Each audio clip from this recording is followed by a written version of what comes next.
7ویں جماعت میں ہماری ایک ٹیچر بہت خوبصورت تھیں، لیکن کچھ دن ان کی شادی چلی اور پھر طلاق ہو گئی۔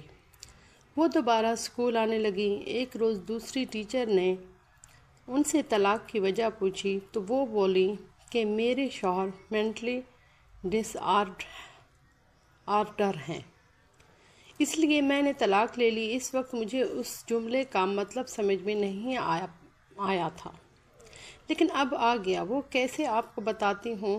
جن دنوں میں 8ویں کلاس 8 سال کی تھی، ہمارے گھر کا ماحول عجیب بحران کا شکار تھا۔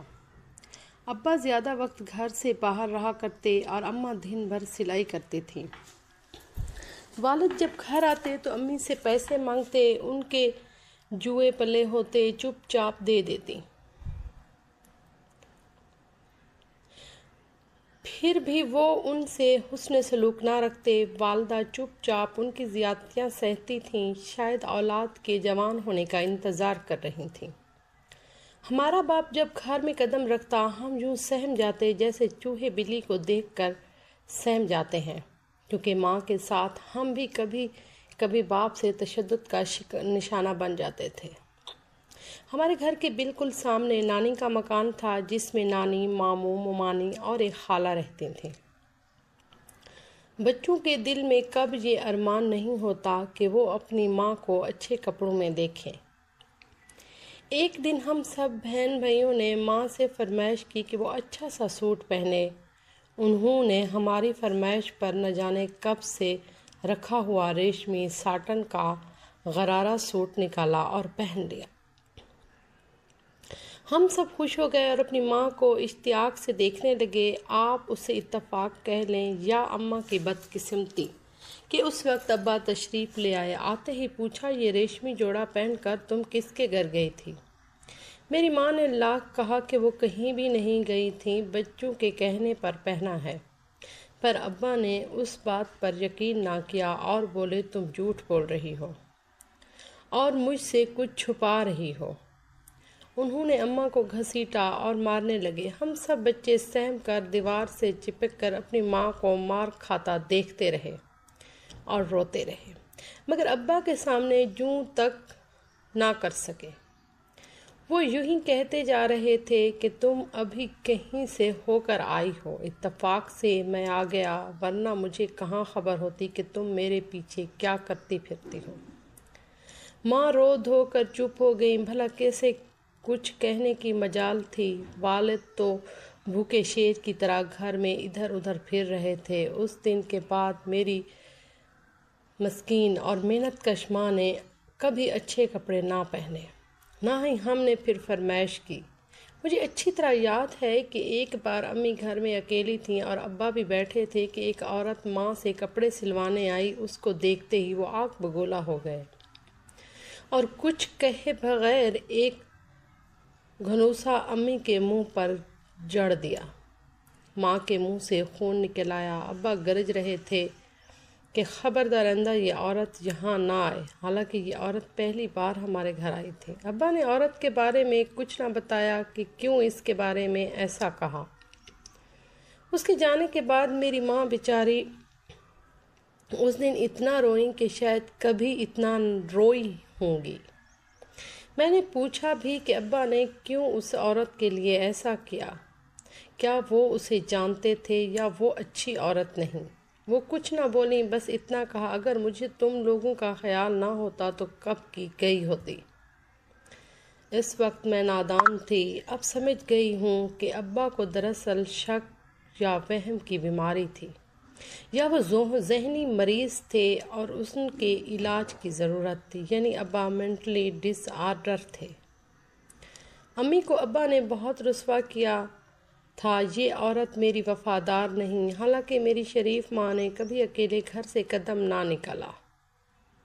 وہ سب جاننے والوں میں کہتے پھرتے تھے کہ یہ عورت دراصل میری نہیں ہے۔ کوئی ان کی بات پر کان نہیں دھرتا تھا، کیونکہ سبھی اماں کو جانتے تھے کہ وہ ایک پاک دامن اور نیک خاتون ہیں، جو دن بھر مشین چلا کر اپنے بچوں کا پیٹ پالتی ہیں، اور شوہر نہ جانے کہاں غائب رہتا ہے۔ خدا جانے والد کی مضطرب طبیعت کیسی تھی کہ نہ خود چین سے رہتے اور نہ کسی کو چین سے رہنے دیتے۔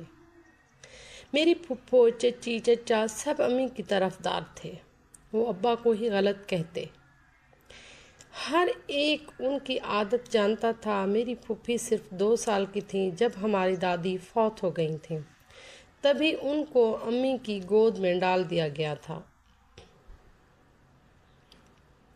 انہوں نے ان کو اولاد کی طرح پالا پوسا، اور جب ان کی شادی ہو گئی تو ہمارے باپ نے ان کا بھی گھر میں آنا جانا بند کر دیا۔ ہم ان کے لیے تڑپتے تھے اور وہ بھی۔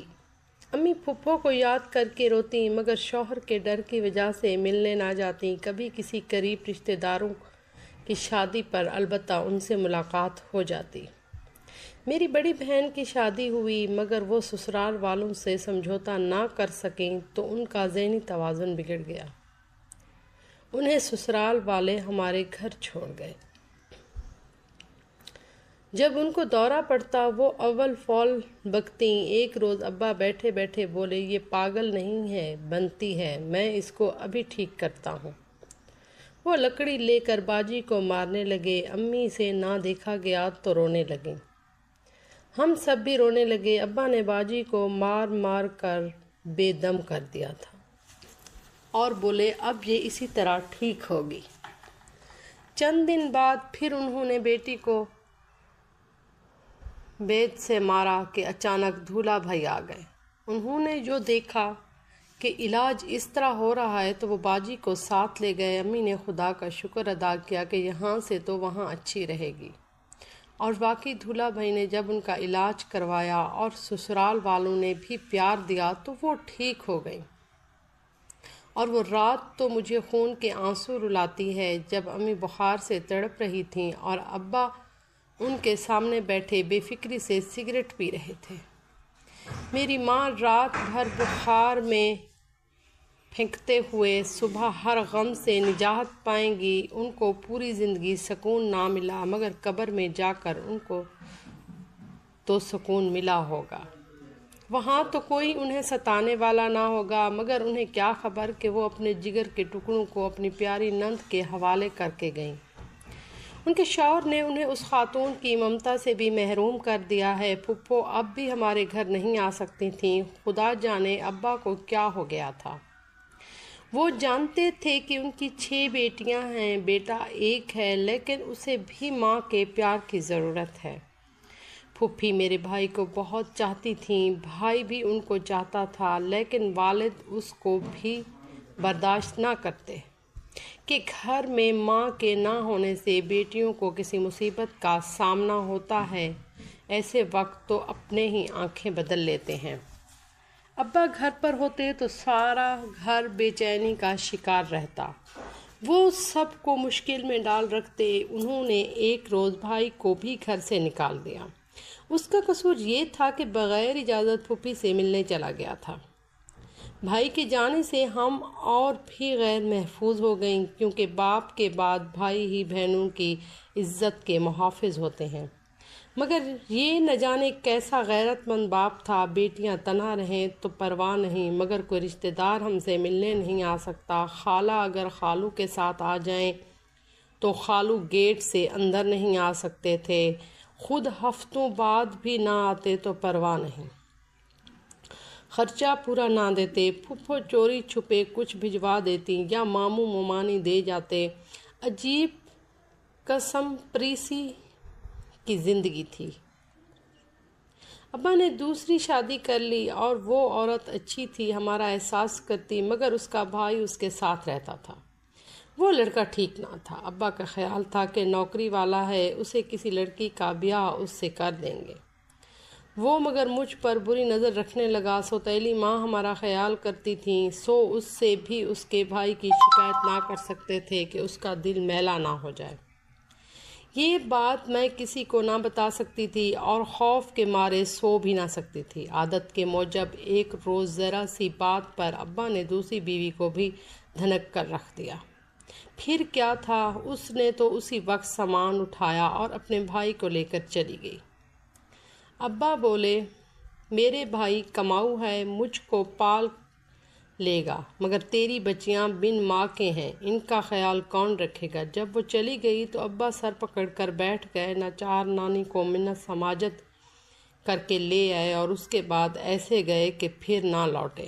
خدا جانے کوئی حادثہ ہو گیا یا کیا ہوا۔ ماموں نے تھانے اور جیل سے بھی پتہ کروایا مگر وہ نہ ملے۔ ہم نے دعا کی کہ جہاں رہیں عافیت سے رہیں، مگر ہمیں ستانے کے لیے نہ ہی آئیں تو اچھا ہے۔ بیچارے ماموں نے ہمارا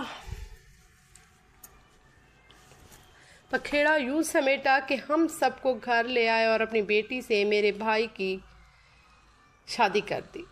وہ ابا کے ساتھ کے گھر رہنے لگے، ہم بہن بھائی ماموں کے گھر۔ یوں ماموں نے رفتہ رفتہ سب بہنوں کی شادی کی، ایک چھوٹی رہ گئی تھی، وہ پھپھو کے پاس چلی گئی۔ اسی طرح ہمارا گھر تو بس گئے، مگر ہمارے ابا کے گھر کا گھرواہ ہو گیا۔ اب سوچتی ہوں کہ کہیں میرے والد مینٹلی ڈس آرڈرز کا شکار تو نہ تھے؟ کیا خبر مردوں کو یہ مرض کن حالات میں لاحق ہوتی ہے اور ان کا ذہنی توازن بگڑ جاتا ہے؟ کیا خبر ابا کسی پاگل خانے میں ہوں؟ ایسا سوچتی ہوں تو دکھ ہوتا ہے۔ خدا جانے میں ہمارے معاشرے کے یہ دکھ کب دور ہوں گے اور ان کو کون دور کرے گا؟ ہماری کہانی کو لائک کیجیے گا، سبسکرائب کیجیے گا، کمنٹ میں بھی بتائیے گا کہ آپ کو ہماری ویڈیو کیسی لگتی ہیں۔ شکریہ۔